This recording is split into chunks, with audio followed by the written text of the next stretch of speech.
New York City, December 11th, 1978. It's 3 a.m. at JFK International Airport, and the air is still. In the quiet hours before dawn, while most of the city sleeps, a team of masked men quietly pulls up behind Building 261, the Lufthansa cargo terminal. No sirens, no alarms, no resistance. In less than 90 minutes, they would vanish with nearly $6 million in cash and jewels, the largest heist in American aviation history. It was perfect, one agent later said. They knew the schedule better than the airline did. The operation had been planned down to the second. The crew entered through a side door, unlocked by someone on the inside. Within minutes, they had subdued the night staff, tying up employees at gunpoint and forcing their way into secured vault. There were no heroes, no shots fired, no mistakes, just cold, calculated efficiency. Months before the heist, a Lufthansa employee named Louis Werner had gotten himself deep into gambling debt, owed money to the wrong people. Desperate for a way out, he gave something in return: a schedule, security routines, the exact timing of incoming cash shipments from West Germany. He knew when the vault would be full. He knew who'd be working, and he had no problem selling that information to someone much darker, James "Jimmy the Gent" Burke. Burke was no petty criminal. He was a major player in the Lucchese crime family, and this tip was exactly what he needed. He assembled a team of trusted, ruthless men, loyal enough to stay silent, but brutal enough to do what was necessary. One of the FBI agents assigned to the case would later say, Burke didn't pull the trigger that night, but he pulled every string. And on that cold December morning, everything came together. They pulled off the job of a lifetime, and that's when things started to fall apart. By the time the sun came up over JFK Airport, the damage was done. $5 million in unmarked U.S. currency, $1 million in jewelry, gone without a trace. The heist was so clean, so fast, and so quiet that the night shift supervisor didn't even call police until an hour later. He was still duct taped to a chair. FBI agents and NYPD swarmed Building 261. The vault was empty. The employees were shaken. And the clues? We had nothing, said Special Agent Frank Werner. No fingerprints. No security footage.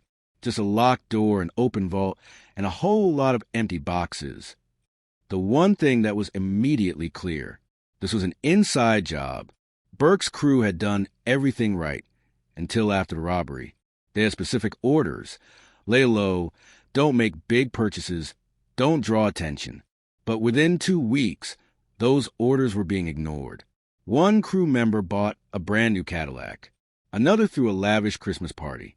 Someone's wife showed up in a full-length fur coat, paid in cash. FBI surveillance picked up chatter. New money, big spending, red flags. They were criminals, not accountants, one detective said. They couldn't sit on the cash. And Jimmy didn't like that. Burke knew the heat was rising. He also knew how to get rid of a problem. Over the next few weeks, several members of the Lufthansa crew started turning up dead. One man was found frozen in a meat truck. Another was shot in his car, execution style. A third simply disappeared, never seen again. One by one, the crew was being cleaned up. We couldn't even keep up with the murders, said NYPD Detective Vince DeLuca. Every time we got close to a suspect, they ended up in a dumpster. What started as the biggest score in American airport history was quickly becoming one of the bloodiest cover-ups New York had ever seen. And still, not a single dollar of the stolen money had been recovered. As the bodies piled up, fear spread fast. Anyone connected to the heist, directly or even just by rumor, was either dead, missing, or afraid to speak. Burke had made one thing very clear: if you talk, you disappear. The FBI was hitting walls. They had suspects. They had motives. They even had a solid idea of who planned the whole thing. But they didn't have witnesses. And they didn't have money. We knew Jimmy Burke was behind it, said FBI Special Agent Joe Pistone. But you can't build a case on a hunch. You need someone to talk. So they waited and watched. They followed known associates. They planted bugs. They built pressure, slowly, methodically, And finally, someone cracked. In early 1979, an associate of Burke's crew named Henry Hill got picked up on drug trafficking charges. He wasn't just in deep, he was drowning. Hill had been part of Burke's inner circle. Not in the vault that night, but close enough to know everything. And more importantly, he was terrified. Burke had already killed most of the people connected to the job. Hill knew it was only a matter of time before his name came up. So when the FBI made him an offer, protection, a new identity, and a way out, he took it. "You want Jimmy?" he said. "I'll give you Jimmy." Once Hill started talking, the pieces began to fall into place. He described the planning, the getaway, the silence, and the killings. He gave up names, dates, phone calls, drop sites. He told the agents how Burke moved the money, slowly, through fences, offshore accounts, and fake businesses. But even with all that, most of the cash had disappeared. "We had the blueprint," Agent Pistone said, but the vault was already empty. What Hill provided wasn't just a story.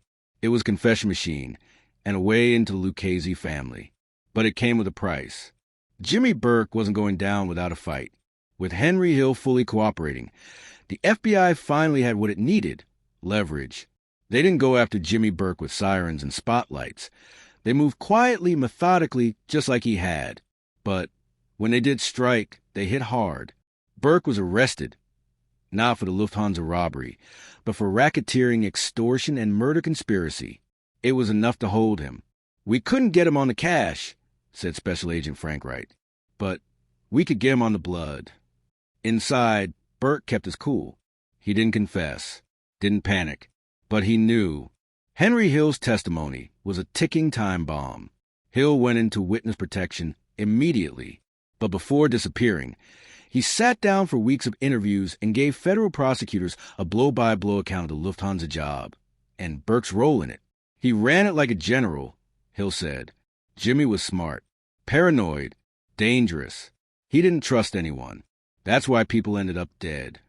Hill's testimony led to multiple arrests connected to the heist, not for the theft itself, but for related murders and conspiracies. Prosecutors used every angle they had: surveillance, wiretaps, drug charges, tax evasion, informants. "We built a case from the outside in," said Assistant U.S. Attorney David Lawrence. "We knew Burke would never break, so we took away everything around him." Even with Hill's full cooperation, one thing remained maddeningly out of reach: the money. To this day, nearly every dollar stolen from Lufthansa remains missing. Some say it was buried. Others say it was laundered through businesses. A few believe it was shipped out of the country within hours of the heist. He never touched it himself, Hill admitted. Jimmy had it moved, quietly, and if you asked about it, you disappeared. Burke was never formally convicted for the Lufthansa robbery itself. But in 1982, he was sentenced to 20 years for murder and died in prison in 1996. His legend lived on, not through confessions, but through silence. As Burke sat in prison, the rest of his crew began to vanish, not just from the streets, but from the earth. Tommy DeSimone, one of the most violent men involved and portrayed famously in Goodfellas, disappeared in 1979. Rumors said he was killed by the Gambino family for murdering a made man. Others believe Burke had him taken out to tie off loose ends. No body was ever found. Lewis Werner, the airport employee who gave up the flight schedule and security layout, was arrested and convicted for his role, but he never received a cent from the heist. Most believe Burke kept him alive, only because killing an airport worker might have drawn more heat than he wanted. And the others, they died off in pieces. One was found in a dumpster. Another, frozen in a van. One disappeared on his way to a court appearance. "It was like a plague," said FBI agent David Klein. "One by one, they dropped. We stopped counting bodies after a while.